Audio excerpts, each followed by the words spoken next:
We're leaving Afghanistan in 2014. That's the coordinated message from the White House today, that U.S. troops will stick to a timeline to leave the war that's now in its 10th year. Just listen to President Obama today from Portugal and the Vice President this morning right here on MSNBC. I look forward to working with our NATO and our ISAF partners as we move towards a new phase, a transition to Afghan responsibility that begins in 2011, with Afghan forces taking the lead for security across Afghanistan by 2014. I don't think we can stay there for 5 years with 100,000 American forces, 150,000 NATO or ISAF forces combined. 2014 is now a date that everyone has agreed upon, NATO as well as the Afghanis. That's kind of the drop-dead date. But that doesn't mean we're going to have anywhere near 100,000 troops in 2013. All right, they seem clear on where they stand, which is a good thing. But are they standing in the right place? Let's try to answer that now. We're going to go to retired U.S. Army Colonel Jack Jacobs. He joins me now. He's also, of course, an MSNBC military analyst and a Medal of Honor recipient, which is awesome. All right. Well, it was awesome. It was 42 years ago. No, I hear you. I read about it. It's amazing. Anyways, all right, so Afghanistan. Some people say we got to go large and say we're staying there for a long, long time, dispirit the Taliban, tell them we're coming for them, et cetera, or just go home. Is that the right way of looking at it? I think it is the right way of looking at it because as far as the electorate is concerned, you really only have two choices. You've got to decide what the objective is first, start at the end and work backwards. The electorate has already said that, and politicians don't do that to their great peril. So this president's decided that he's going to leave at a certain time, organize it with some of NATO, and decided to make the announcement now. The fact of the matter is, it is going to take a long period of time to make headway in Afghanistan if we want to do it the right way. General McChrystal said it. He didn't get fired for that, but he did get fired. He got fired for saying it in public. But in fact, it's going to take a decade, maybe 2 decades, and maybe lots more resources. Not that are necessary, but more resources than the American public is willing to put in there. You know, I was talking off air to General McCaffrey today, too. He was in the building, and he was saying something similar. So, but is the president stuck then between this idea of either go really large or get out right now? I mean, 2014 seems like it's kind of right in the middle. Yeah, that's a very good point. He's got a political problem as well as a strategic military problem. If you were to make military decisions in the absence of any political influence, you would do things very much different than, for example, going into Iraq in the beginning with so few forces, wasting a decade of time that we could have been doing something in Afghanistan and putting ourselves in the position that we are now. So the president is in a really difficult position. He's got to say, we're getting out or we're staying there, and he's decided that we are getting out and has drawn a line in the sand.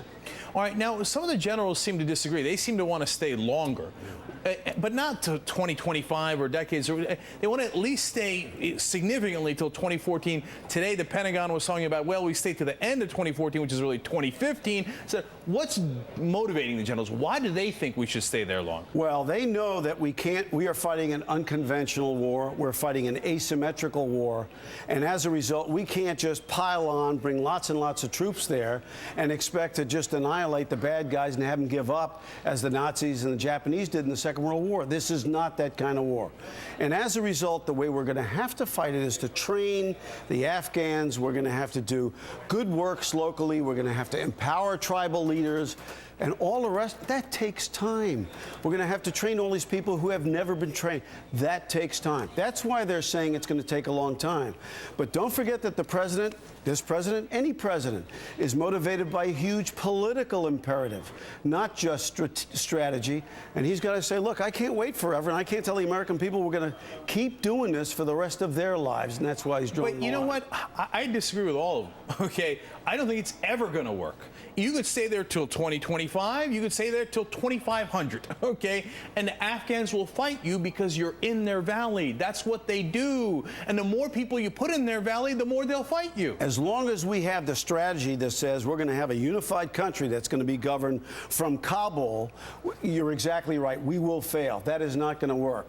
But if you work with the strategy that you empower tribal leaders in local areas, and you give them the possibility and the capability of rejecting the Taliban, and al-Qaeda too, by the way, then you will be successful, but that's going to take time. Make note of one thing. When the bad guys were driven out of Afghanistan originally, in what, 2002, 3? It was done by and large by the Afghans, by the Northern Alliance. And then we did not emphasize the fact that we'd been successful, and as a result, we wound up failing there. Now, Colonel Jacobs, here's the thing. I was originally in favor of the Afghanistan war, and like you just said a little while ago, I was like, please, will you fight over there? That's where Al-Qaeda is. Right. That's where the guys who hit us were. Said. Right. Now, but that was 10 long years ago. It's not the same war anymore. The Al-Qaeda's not even there. They're in Pakistan. Ah, Pakistan. So tell me about Pakistan. And number two, what are we doing in Afghanistan? Why are we fighting the Taliban? You're asking me what I would do? Yes. I would pile on. And look, the war is really in Afghanistan. The bad guys are in Pakistan.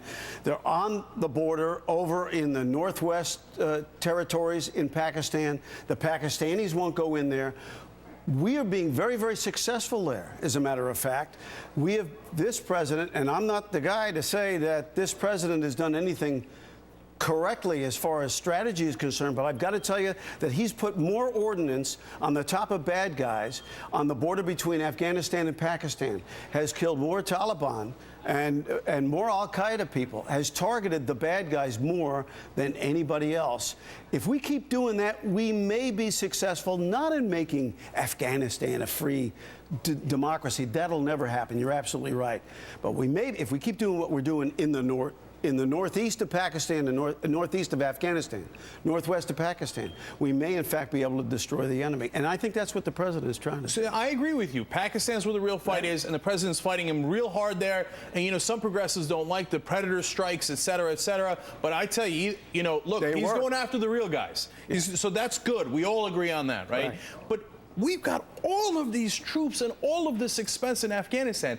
Is that simply just to bottle them up in Pakistan so they don't flow over the back of the border? No, I think it's strictly political. The President of the United States, halfway through his term, getting ready to campaign for his next administration, cannot stand up politically and tell the people in the United States that the war in Afghanistan is lost and I'm pulling them out.